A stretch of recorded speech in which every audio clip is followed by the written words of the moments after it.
Hey guys, and welcome to another episode of Somewhere in the Middle. As usual, this is Pao. And this is Raffy. Di Well, ba? baka Parang may bitin. baka nagtataka sila bakit dalawa lang tayo. So for our listeners and viewers information, our Bekshie Scotty is not feeling well. Yes. But he said na i-push pa rin namin ang recording na to because we still want to give you episodes. So, we don't want naman na for you guys to miss us so much, right? Of course, clingy. Charot. Oo. So, Scotty, get well soon. Yes, wherever you are. Wow, Wherever you are. wherever you are right now.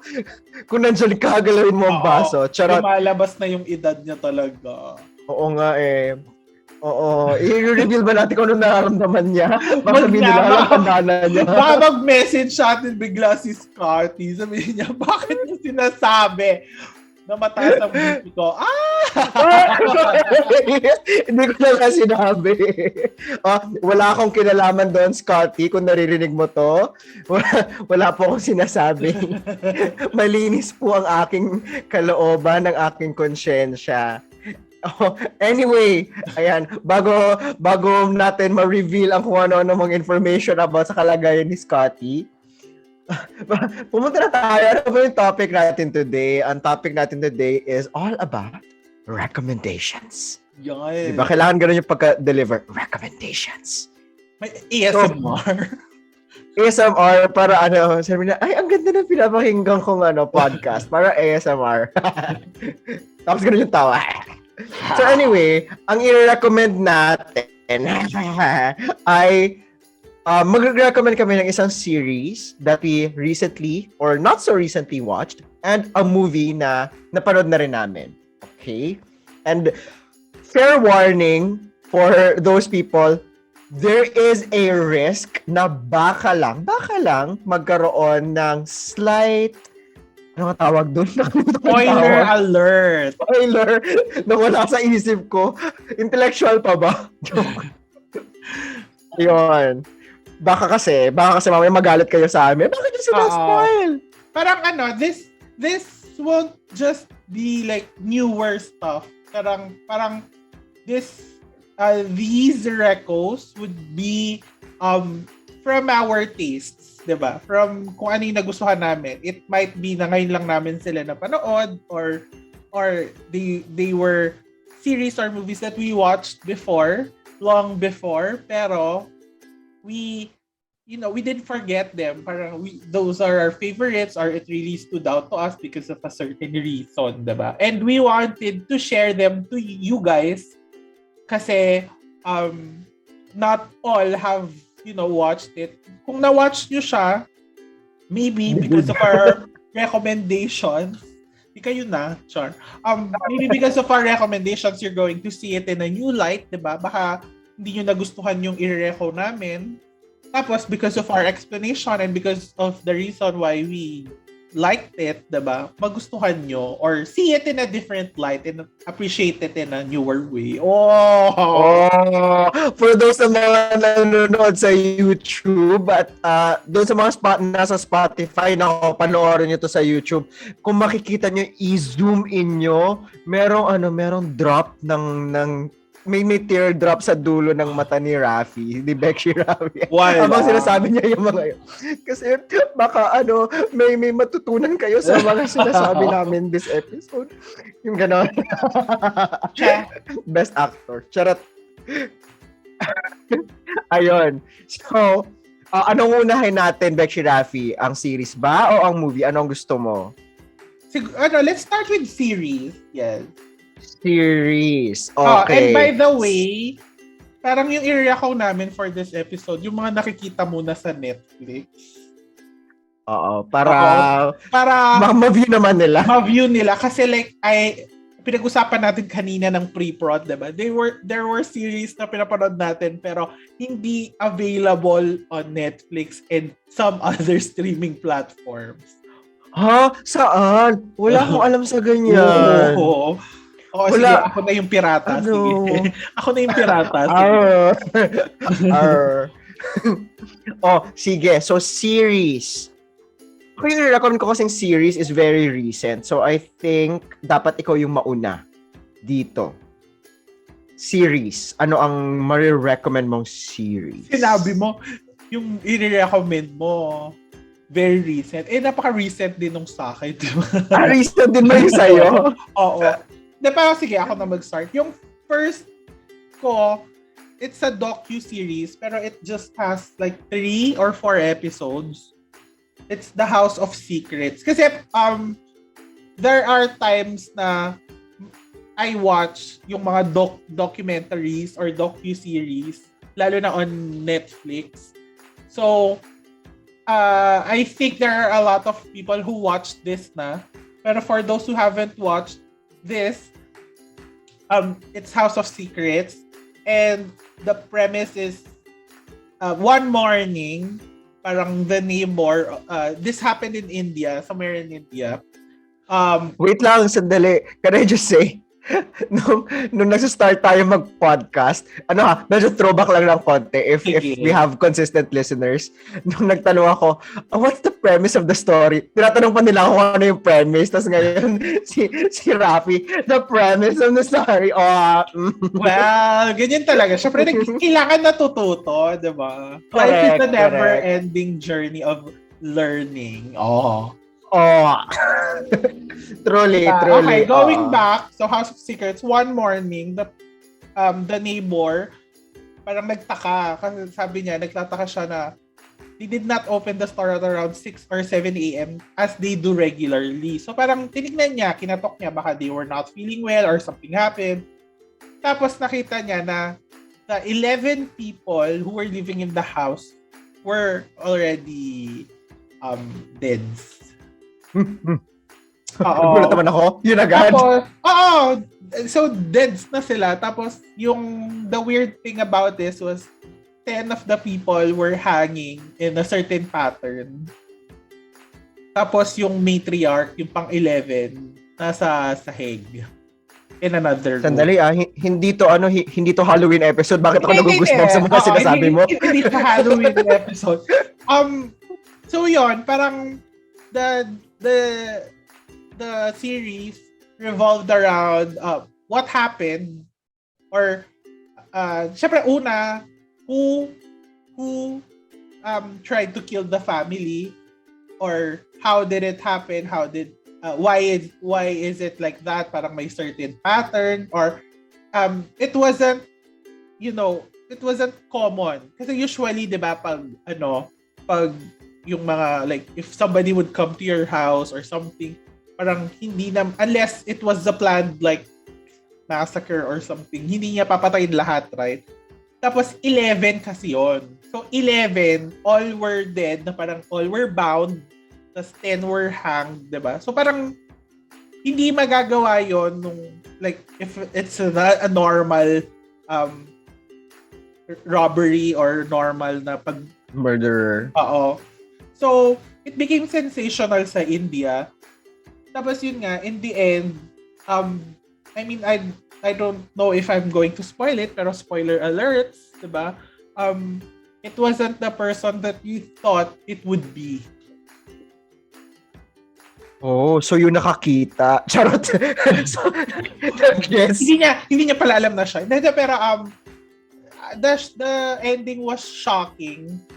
As it is na. I mean, the case is already shocking, pero the ending would, parang it's a plot twist na parang, so siya pala ang may kasalanan, bakit? Pero, magtataka ka din na why parang blind faith or some people would say there's a shared psychosis.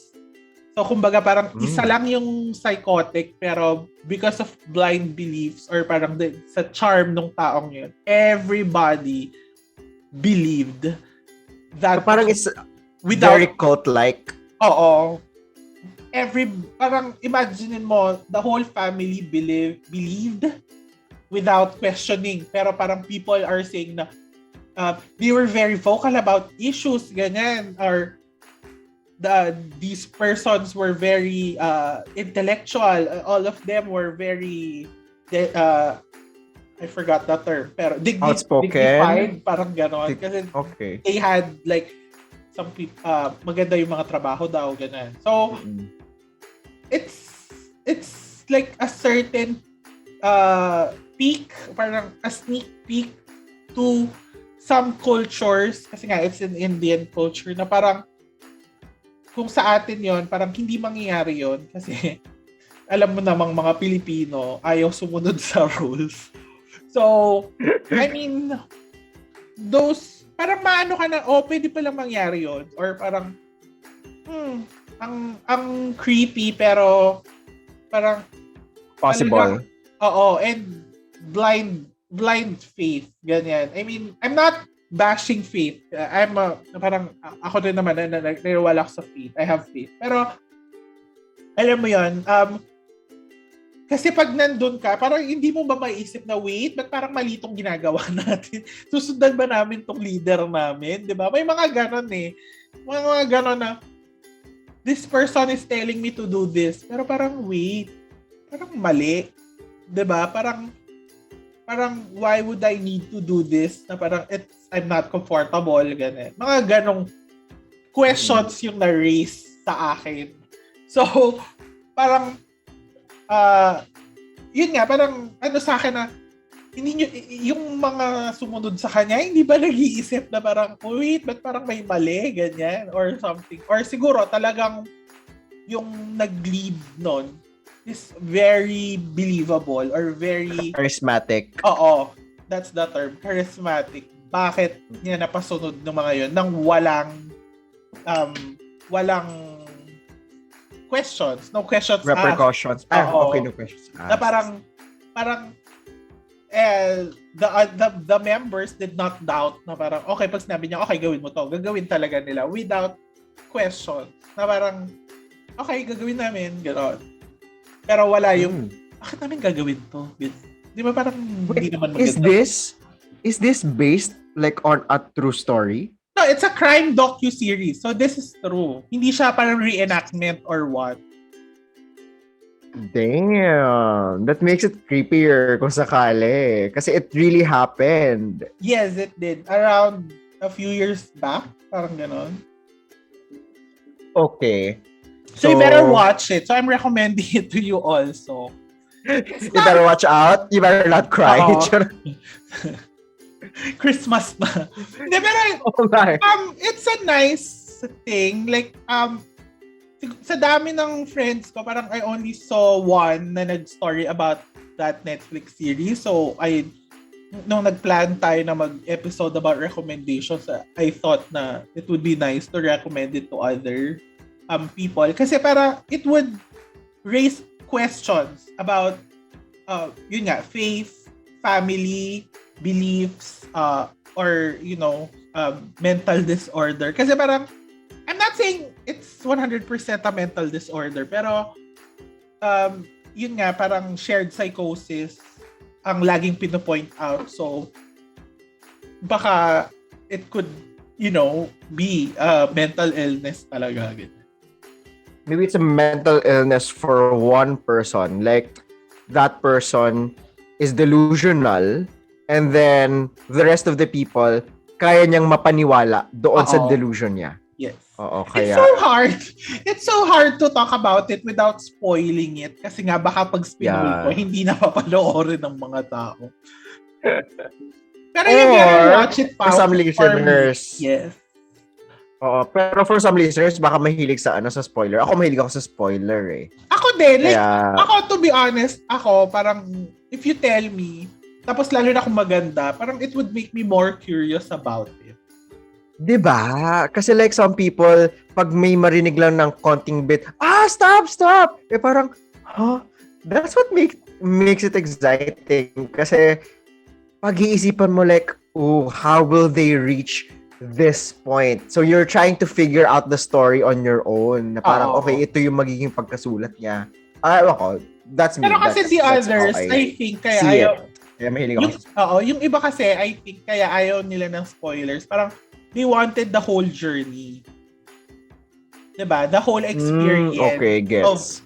understanding the story. Tsaka yung nag-invest na sila. Lalo na kung like sequels man yung mga movie or series or tas yung series talaga. Parang na-attach na sila, nag-invest na sila. So they wanted na sila mismo yung maka-experience nung parang gulat or nung happiness during that certain part of the plot. Mm-mm. Oh, Diba? gets actually, oo. Parang may one time lang na nagano'n ako na may nag-spoil sa akin kung ano yung ending. Tapos hindi na ako ginanahan. Pero kasi boring din kasi yung series, kaya hindi ko siya i-recommend. Hindi ko siya i-mention. Pero may nag-spoil Okay. lang kasi parang ako, ay, alam ko na. Anyway. Okay, so ikaw, what would you recommend for series naman? Ayan. So, medyo dark yung recommendation ni Raffy. So, maybe after you watch yung series na yun, kasi 'di ba, when we watch mga emotional na series, kailangan natin ng something light. Yan. So, sakto pala yung naisip kong i-recommend. Actually, yung dalawa kong i-recommend na series and movie, mga super light nila. Anyway, so the title of the series, you can also find this over on Netflix, is called Pretty Smart. Okay, so this was published or this was posted over at Netflix just this month, this October lang. Ay, sorry, hindi pala October to mapapublish. October kasi natin sinushoot. But like, October 8 lang kasi nag-start or pinalabas sa Netflix yon. Now, this series is about this book smart lady na, if I remember correctly, she has like a PhD or something. And nagkaroon siya ng mga problems in life unexpectedly. Akala niya papunta siya sa kanyang happy future. But something failed big time sa kanyang life. May something big na nangyari. And na-force siya to stay doon sa apartment ng kanyang very opposite na sister, who's very bubbly, very mababaw, very semi-gullible in a way, no? Yung hindi siya yung typical na like the typical smart person. And yung three roommates two other roommates of yung sister niya, yun yung mga nakasama niya doon sa house. And pare-pareho ng personality yung sister niya and yung two roommates. So siya yung odd one out kasi she's the smart girl and all that. So whenever she has like some certain references, hindi masyado nagigets ng other people. Oo, correct. Although actually, yeah, ayoko nang i-spoil pero may basta, ayun, ang hirap magsalita. Ang hirap magkwento, no? Wait, sinerge ko siya sa Netflix. Emily Osment is Chelsea. Yes.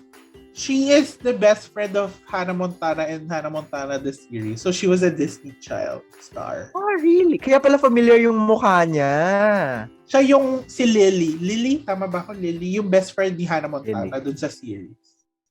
Oh, shucks. Okay, nag-fit yung mukha niya bigla. Hindi ko kasi ma-place yung face niya before. Sabi ko, nakikita ko to before eh. And apparently, the guy, yung isa sa mga bidang guys, meron kasing guy doon na always topless. Okay? So, for the thirsty people out there, check out the series. Because, yeah, may always shirtless person doon. And apparently, that guy was in Wizards of Waverly Place. So, pareho sila Disney stars. So, parang ako, wow, familiar okay. Familiar. I'm currently playing the trailer. Familiar nga yung topless guy. Yan yung mga tumatatak kay Raffy. Ikaw kaya nag-open. Sinabi ko lang na yun yung ganun siya always sa series. Pero ikaw na sabi, familiar. So, dito, anyway, she has 3 roommates plus the sister. So, 5 sila dun sa apartment. No. Yung 3 roommates is yung sister niya, yung isang girl, and yung guy. Ay, oo nga, 3 roommates pala. May isa pa palang guy. I'm sorry. Parang That's there correct. was, based sa trailer, kasi hindi ko pa pinapanood din. Ah. So, based sa trailer, there was the shirtless guy and parang a gay guy. Yes. Influencer.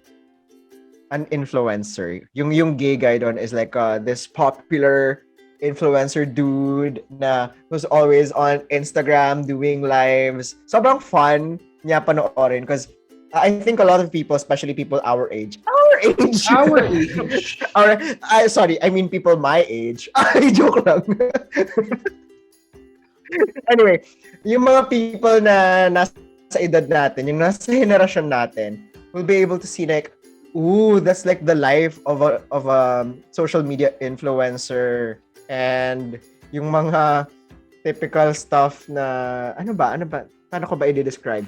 Yung mga healing crystals, not dun sa influencer person, pero di ba medyo naging Yung mga fan naging siya. trends, ganyan, nandun Oo. siya basically, yung mga naging trends. No? Yes, oo. Tapos yung language nila is very, very 21st century. 21st? Yeah, 21st century. Na, okay, that's our generation right there.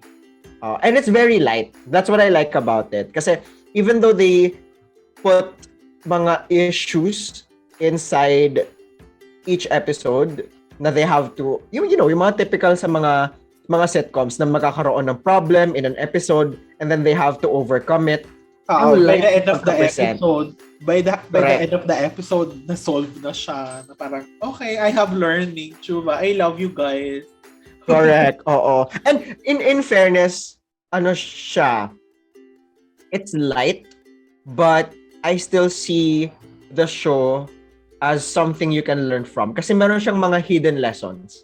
Oo. Kaya bet ko rin siya eh. Kasi ang ganda ng pagka-present nila. At saka, Or siguro mababaw lang ako. Charot. Hindi, tsaka I like yung mga ganyan, yung mga, like, the Friends type na series. Yung parang, a group of friends na, I mean, syempre kaya nga kayo friends, there are similarities, pero at some point, there are differences sa bawat character. Tas diba, parang yung sa mga memes na parang meron, hindi mawawala sa isang barkada yung ganitong character, ganyan, hindi mawawala. So may mga ganon, tas parang it's interesting to watch how they deal with certain issues na, lalo na ngayon na, I mean, based on what you said, diba, this is our generation, so the issues that we are experiencing during our time.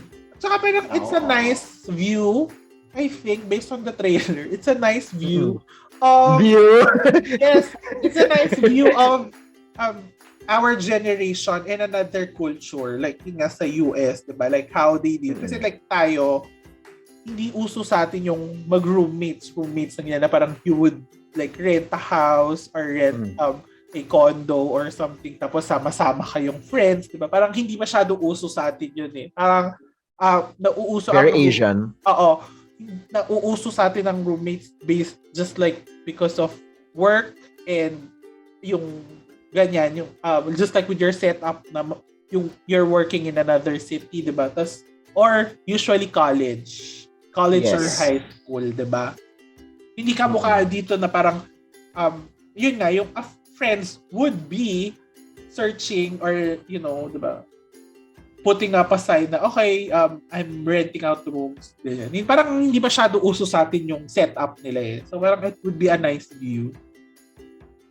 And I like, one more thing that I like about the series is, kasi diba, if you see the trailer and if you read like the synopsis of the entire series, it's about this smart woman na sumama doon sa mga medyo happy-go-lucky na people.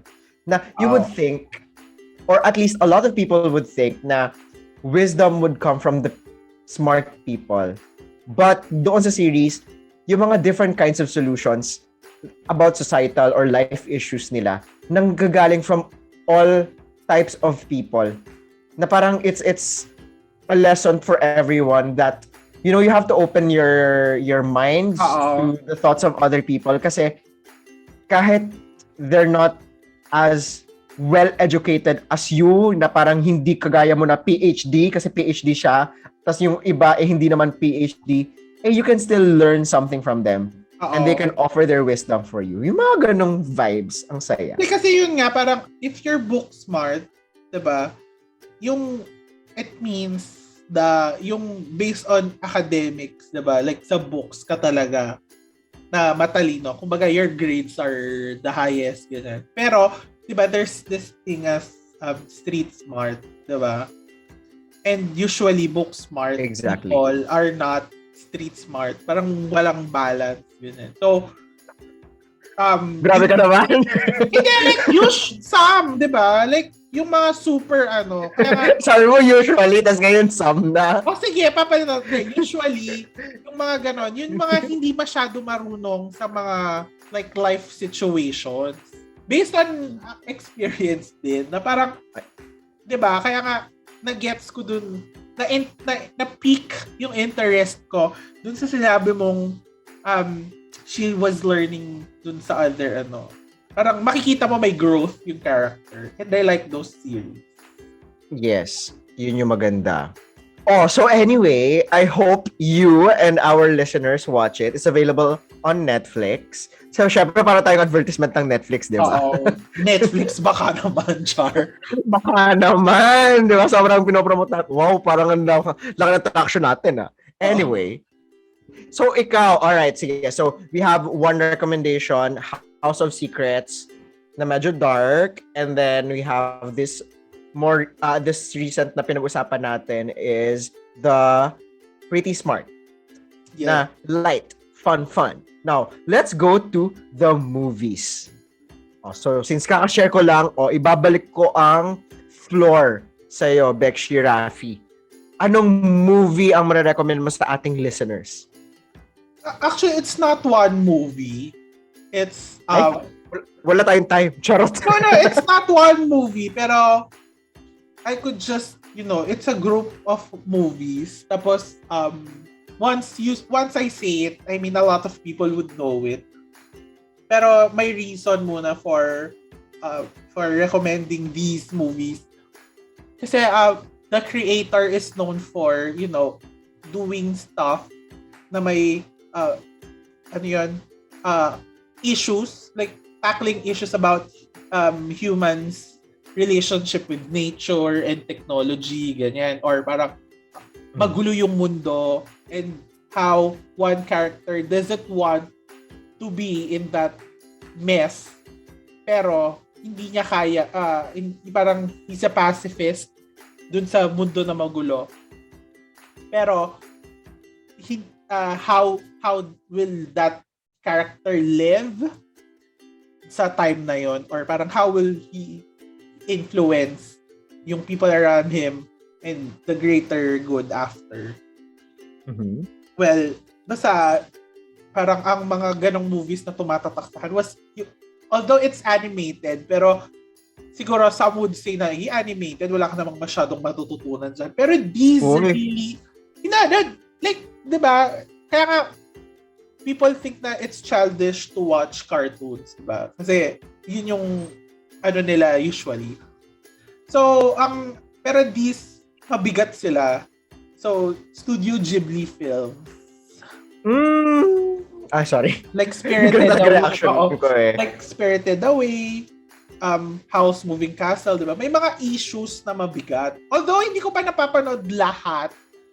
But you've watched Spirited Away, for Spirited sure. Spirited Away, House Castle, si Totoro. My Neighbor Totoro. Oo. Tapos si Kiki's Delivery Service. Kiki's Delivery Service. Tapos I love that. Meron pang iba, pero yung iba parang na-watch ko na hindi pa lahat, or yung hindi ko pa natapos yung film, ganun. So, I need to watch them. Ano yung favorite mo sa mga Studio Ghibli films? Yung first ko talaga si Spirited Away. Kasi maliban dun sa mga issues talaga, yung cinematography, yung the way they did the places. Tapos 'di ba, there's this place in Taiwan na sinasabi nila na it was the inspiration of Hayao Miyazaki for the tea palace ba yun or tea place, ganyan. Mhm. Yung street na paakyat, parang something like that. So, parang it's nice na parang they exerted effort. Tas ang ganda ng mga lugar na although it's like made in the 90s, parang ganon, 'di ba? Parang hindi ang hirap. Ang hirap ng ginawa nila pero ang ganda sobra. But it's kind of deep, no? Oo, The Spirited diba? Away Yun na nga film. yung inaano ko na parang going into it, you would have like a preconceived notion na because it's an animated film and the main character is a little girl, 'di ba?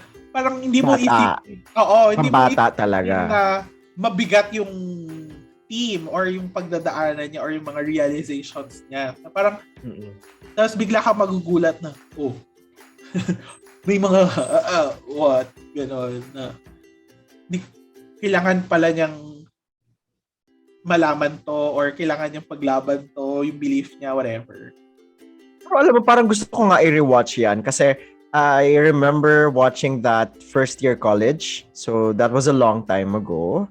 Hindi ko na sabihin kung how long. But since that was a long time ago, when I watched it, may certain level of immaturity pa ako. So feeling ko hindi ko na-gets yung lahat ng mga nandoon sa film. Kasi I remember, after the film, sabi ko, huh? Ano yung ending na yon? Napaganon lang ako, bakit ganun yung ending? And I think a lot of our listeners naman have had the opportunity to watch it. So, well, I'm still not gonna say what happened sa ending. Kasi like ako, naguguluhan din ako dun sa ending. But still, parang may part lang or may aspect yung movie that I came across online na dinidiscuss niya bakit ganito yung nangyayari. Tapos it was a representation pala of, can I say it? Is it okay if I say it? It's a representation of prostitution. 'Di ba? Pero hindi mo maiisip 'yon while watching the movie, 'di ba? So parang true. It would take a few watches pa or you know, even reading some stuff nga na gano'n. Kasi usually ako pag napanood ko na yung movie, although it's a good one, I would not sit again like for an hour and a half or 2 hours or more just to watch the same thing. Pero pag yung mga ganyan na kailangan mong i-rewatch for you to understand the whole thing, na you would not really get 100% in one sitting. Yun, parang enjoy ako doon sa mga ganon. Oo, and maganda rin, for me maganda rin siyang practice to watch those kinds of films na maraming representation that are not directly shown kung ano sila. Yes, kasi yung direct. Yung na-exercise yung utak natin. Yes. Oo. Kasi, like, iba lang ako ng konti Like, for example, a lot of mga Cinemalaya films here in the Philippines, yung mga indie films na highly artistic, na nananalo ng mga awards abroad pero hindi masyadong sikat dito sa Philippines, which is kind of sad. Na parang the way that they construct the films, pag panoorin siya ng layperson or ng someone na hindi exposed sa mga ganun types of films, parang sila, bakit maganda siya? Or parang, why is this trending? Pero kasi, if you watch it again, and be on the lookout for certain symbolisms doon sa series, parang ikaw, mag-goosebumps ka na, ito yung ibig sabihin nun. True. Diba? Yun yung, ang ganda. So, ang ganda na suggestion mo. I love Studio Ghibli films. Dahil in-open up natin, parang I hope our listeners and viewers would be, parang they would be open to watching movies na napanood na nila before, not only with Studio Ghibli or basta yung kung ano yung tumatak sa utak nila na movies or kahit hindi tumatak, ganyan. Basta any movies na gusto na parang pinanood nyo nung medyo bata at saka yung less less mature. Mature. Oo. Diba? Why not try watching it again as a more mature person than the last time you watched it? Baka meron kayong mga realizations or learnings na, malalaman or, you learn during watching it on a different point in your life. Age, like parang yung mga Disney film na parang panoorin mo ngayon yung Little Mermaid, isip mo na, oh my God, Ariel's just a brat. She's 16. Diba? Yung mga ganong thoughts na parang, oo nga, tama yung dad niya or something like that.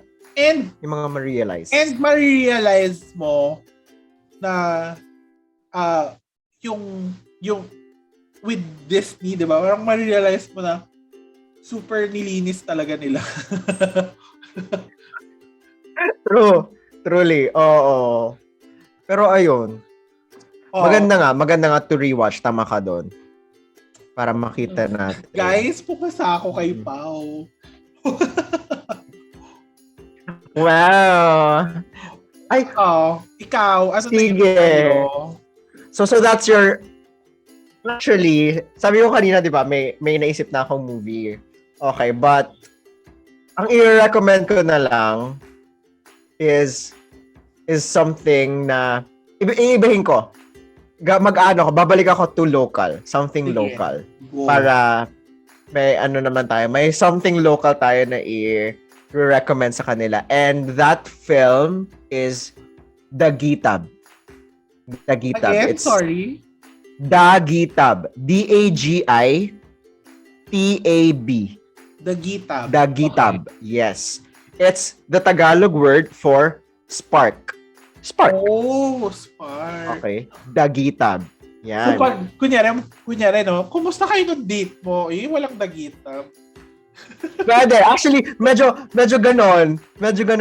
Well, parang kasi yung setting kasi nun is UP faculty. Yung isang girl. Nung time na lumabas yun, sobrang uso talaga yung term na sparks sa school. So, maybe it's the reason why naging Dagitab din siya.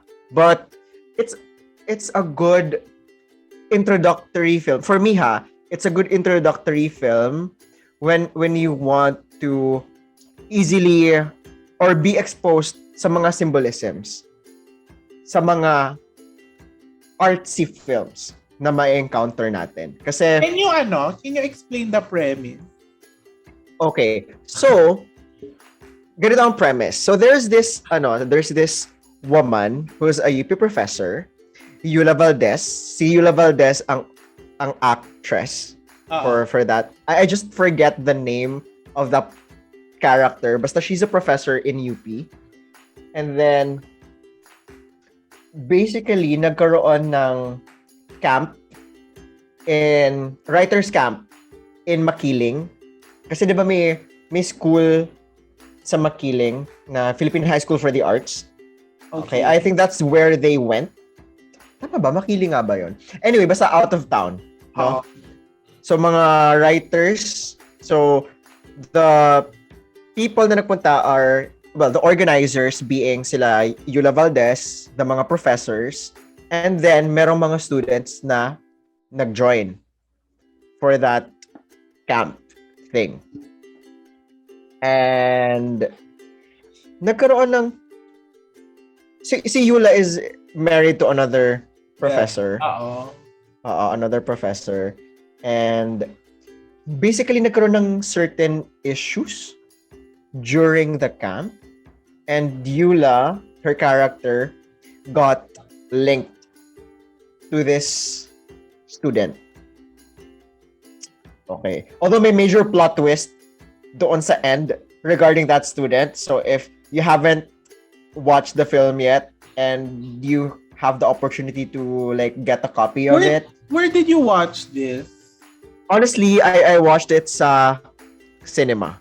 But I think the movie can be purchased in different places in different platforms. Kasi it's not so new. It's not so new. Kasi undergrad pa ako nun eh. Okay. So, ayun. Ang ganda kasi niya, aside from, well, maganda yung story, maganda yung naging issues, may mga conflicts na kailangang i-resolve because naapektuhan yung career ni Miss Yula Valdez. Miss Yula Valdez? Ni Yula Valdez. ni Yula, oh my God, si Bekshie Yula. Ayun. So, ang ganda to see how the people interacted with the issue, and also how a simple careless mistake or an action of someone na not well thought of could affect a lot of people, the lives of a lot of people. So the premise pa lang, the plot itself pa lang is interesting na.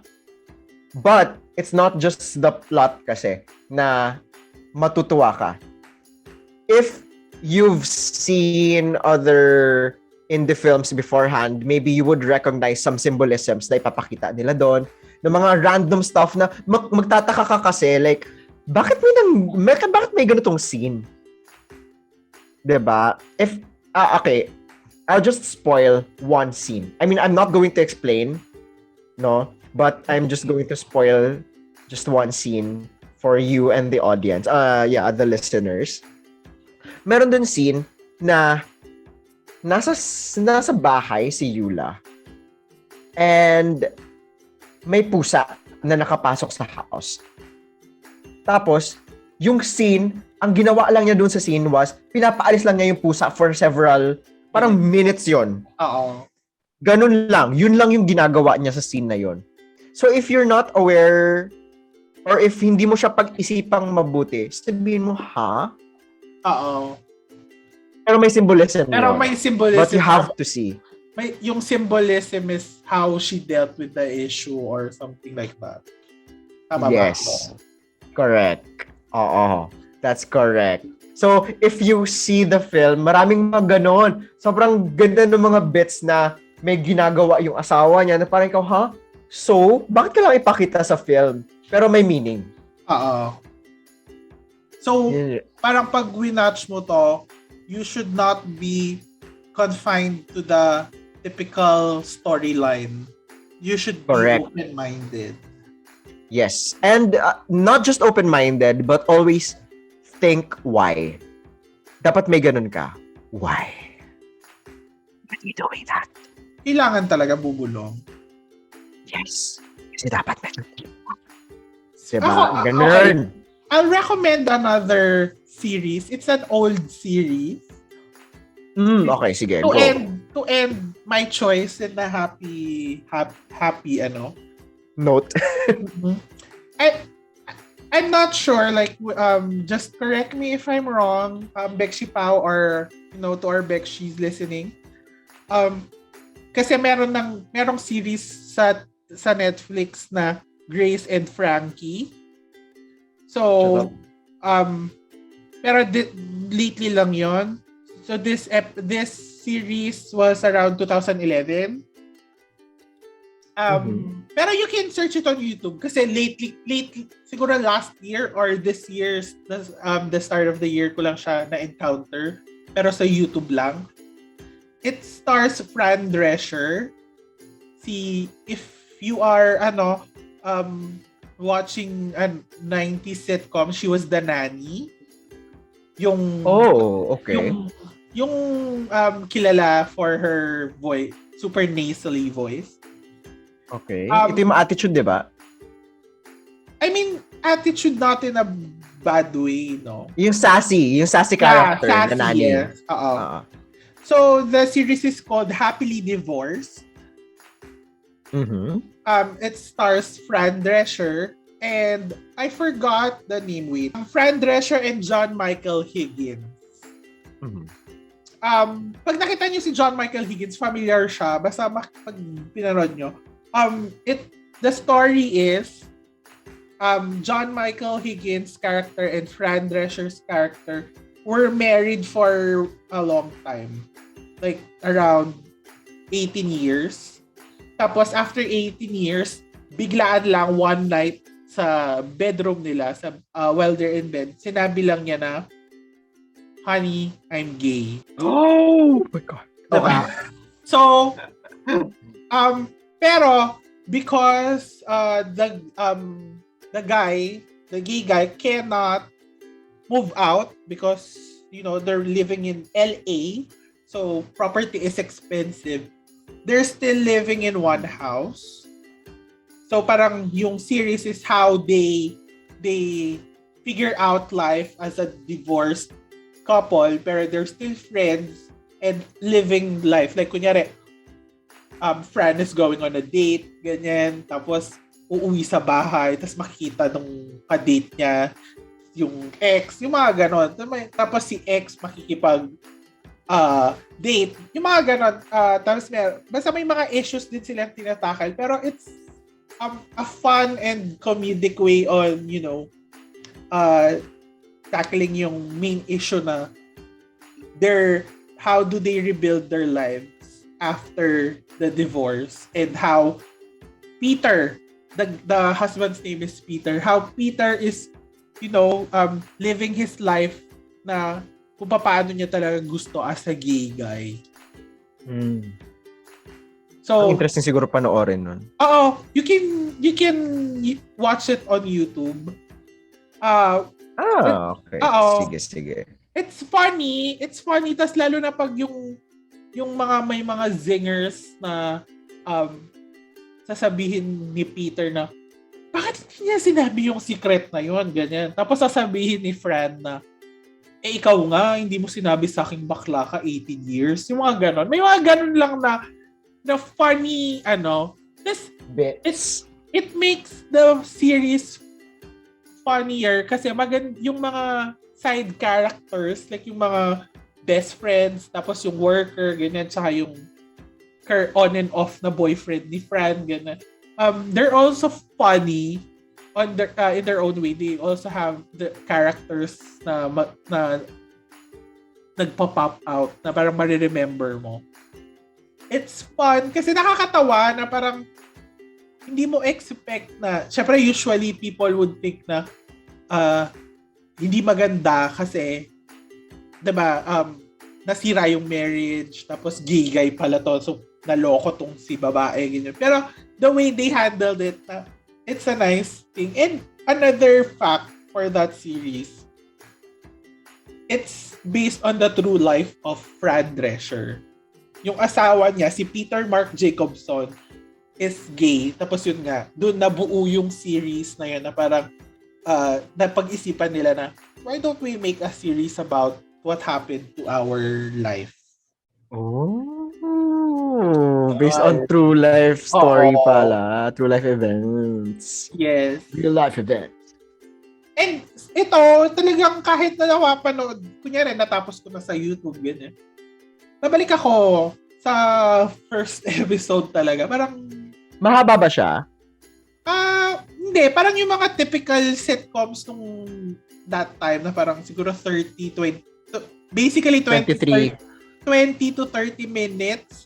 Pero mukhang yung time slot niya is an hour because of the ads. Advertisements. Yeah. Pero sa YouTube kasi wala na yung ads. Okay, I will check that out. Parang feeling ko ang GV niyan. Kailangan ko ng mga GV na stuff. Oo. It's very happy. And feeling ko naman makaka-relate ka kasi medyo smarty ka din, diba? So, saka divorced kasi ako eh. Tsaka. Magigets mo yung mga yung mga quips nila. Oo. Sa yung mga references nila. Hindi naman kasi pang old people eh. Charot! hindi yung iba na parang nagre-reference tapos hindi mo mag-get. Saka kasi ang kunyari ako, I would pag nagkukwentuhan tayo, 'di ba? Tapos magre-reference ako ng something hindi nyo magigets, 'di ba? So parang at least 'yon, magigets mo yung mga references nila. Grabe ka naman. Ibang-iba babundon natin. Ayun, na-remember ko lang siya, tapos tinype ko dito kanina na happily divorced. So, pero wala siya sa Netflix eh. Yun nga, nasa YouTube lang siya. I mean, the sad part is 2 seasons lang siya. 2 seasons lang. Oo. Pero, it's a nice 2 seasons. Ayan. So, for our listeners, i-check out nyo daw yun. Ano nga yung title? Happily divorced. Yes. Happily Divorced. Tapos, bilang, ano lang siya, 2 seasons lang siya, after every episode, manood kayo ng Somewhere in the Middle podcast. Yeah! Nasa YouTube na rin. True. Diba?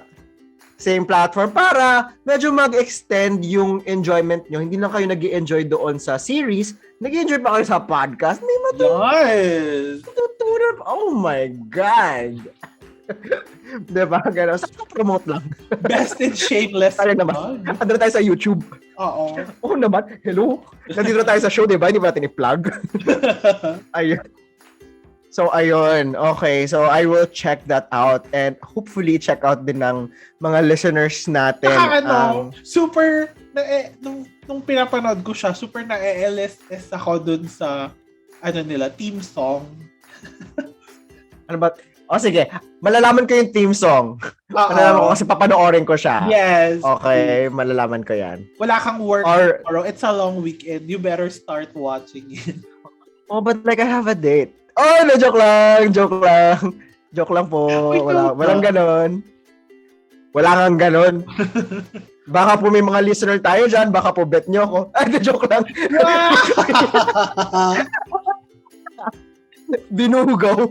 Binugaw sarili.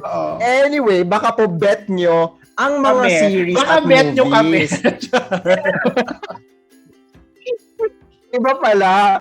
So, hindi pala to movie at series recommendations. Recommending ourselves to the listeners. Yun po talaga yung special episode. Ay, dapat pala may ganun tayong episode. Why are we so awesome? Recommending ourselves. For different roles in your life. Charot. Anyway, so we've given our listeners several recommendations for this episode. So hope you guys can check those out and maybe you can give us your feedback regarding those by commenting on our social media pages and even on the YouTube videos. Okay. Like, comment, and subscribe. Of course, yes. Nakalagay sa Facebook profile namin ang lahat ng socials namin. So you can go ahead, check it out, and follow us in all of your socials. Yes. We'll be there. May ganun. Parang ngayon tayo nag-plug ng ganito, no? Scotty, we miss you. Yes, we miss you, Scotty. At sana next time marinig namin ang mga recommendations mo. Na mga K-pop yan, feeling ko. K-drama. O kaya Pokemon. Mga ganyan. Masyado natin ginudge si Scotty. Slight. Charot. Wala kasi siya eh. Oo. Ay, pero kasi he's recovering. So, ayan, for our listeners, pag-pray. Recovering. So, para po sa ating mga listeners, pag-pray po natin si Bekshie Scott. Wow. Religious. One like equals one prayer. Oo. One share is one prayer. So, one view is one prayer. Dapat ganon. Para dumami ang views. So, ayan po. Yan ang mga recommendations ng inyong mga Bekshie for this episode. More to come later on. Baka mamaya if ma-enjoy nyo yung episode na to, we might do something like this again. Let's see. Alright? Now, thank you for being with us this episode. And as usual, this is Pao. And this is Raffy. And this has been Somewhere in the Middle.